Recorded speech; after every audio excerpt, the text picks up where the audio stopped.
The Ordinary, Episode 1.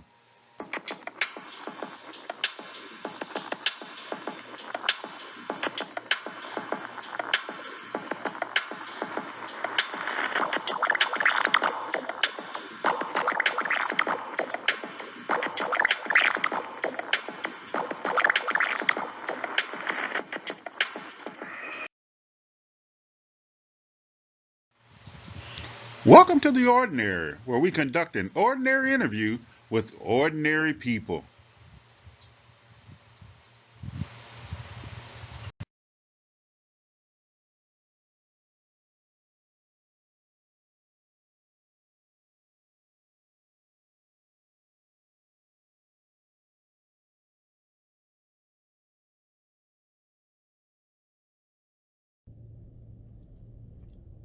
Hi, I'm Sinnessa W, a native of Meridian, Mississippi, a community activist, and the CEO and founder of Community Youth Events. So, what are the things you like doing in Meridian? Helping the young people find their purpose. So, what would be your dreams? What is it that you're looking to achieve in life? To grow my business, of course, and just continue to empower our young people for a brighter future. I see a lot of our young kids um, seem to be lost and need directions. And since I've been in the political realm, the educational realm, as well as the professional realm, the resources I've gained, I like to share. Speaking of politics, which I try to stay away from, what do you think about the political climate in America today? Oh my. It is very, very hot, murky, and just unsettling. It's really a very crucial time in our history where people have to get back to the fabric of humanity and just show compassion. Do you think we're a divided country? Oh, very much so. I'm an independent for the simple reason that I support people and not parties. So, what about education? What do you think of our educational system? I feel that we're behind the ball as far as China and the rest of the world. Um, that focusing on teaching a test was not the best for our children in Mississippi, and that we really have to kind of really engage our children more and find things that interest them, like coding and STEM, and make them more competitive in this market. So, when you think about our children and the future and the educational system, are there opportunities for our children? Yes, beyond college, there's trade. And I don't think we focus enough on that because all of our kids aren't going to college. That's the reality of it. But are able to make a decent wage or a decent living by developing a trade. But they all take persistence and consistency. Who are your role models? My role models are, oh wow, that's a question I hadn't been asked before. Mm, of course, Jesus Christ, because he was compassionate. He took care of the less fortunate. So that would be someone that I really look up to.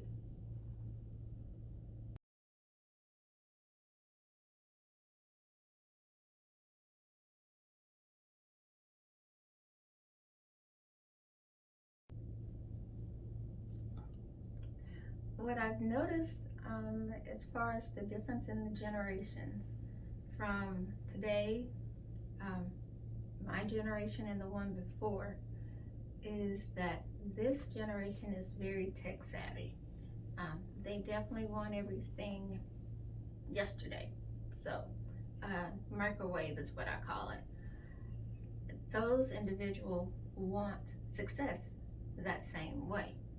And so, whereas my generation and the generation before me really wanted to put forth the time and effort, it seems that the younger generation wants everything to come at a quicker pace.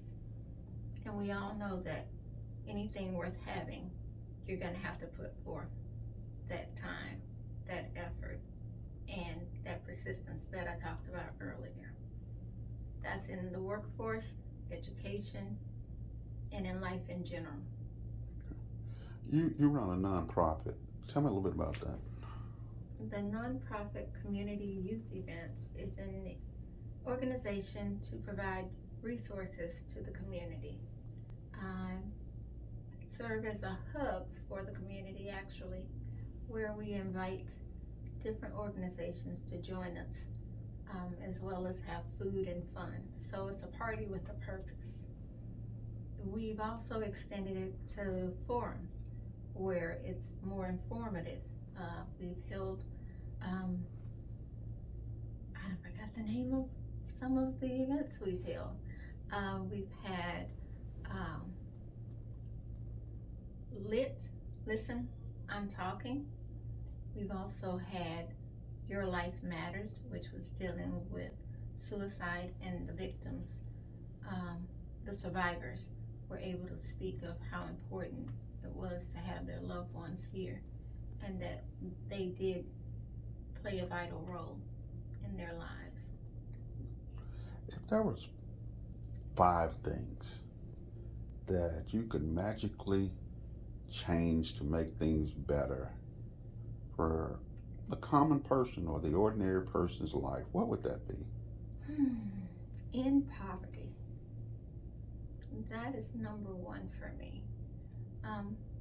Money is the means that we use to get everything that we need, from our education, our medical assistance. We needed to put gas in our vehicles. So just creating a society that eliminated poverty, everyone was able to function kind of in a stable environment. Also, domestic violence. Hurt people, and I know you've heard that before. And we have a lot of angry people on this earth. And for many, it starts when they're young and it's not addressed, and they grow up with that hostility, and their outlet is just to, I guess, to just impose it on someone else.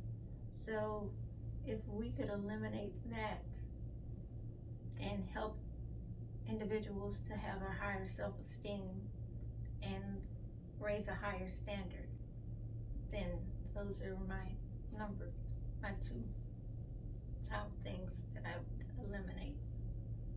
3, education, of course. Like I said, we definitely should be at the top of the list when it comes to being competitive. And so we have an opportunity to turn things around, and I'm hoping that we will do that, state by state, brick by brick, block by block. 4, families. Get back to the unity in families. Now when Big Mom leaves, everyone divides, and there's no longer that rock, that everyone kind of gravitated to, or that place that everyone felt that that's where love was harbored. And so just creating those families, not only for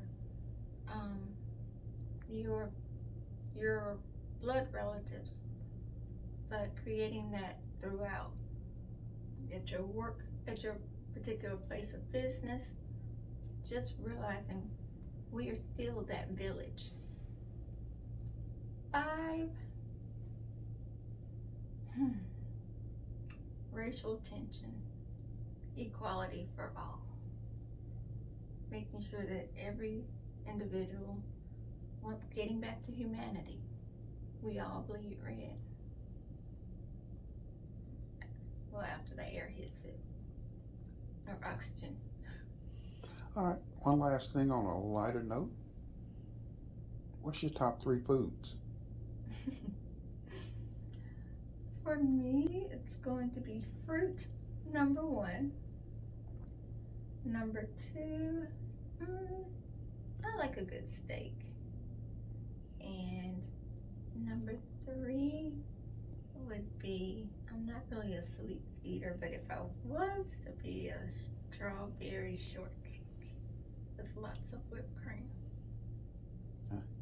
So to wrap this up, what would you like to tell our ordinary audience before you go? Hello, ordinary audience. You can do anything that you put your mind to. Ordinary people do extraordinary things daily. It all starts in the mind.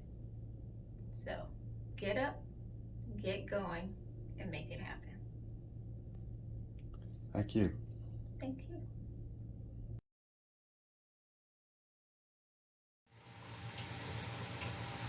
Thank you for watching The Ordinary.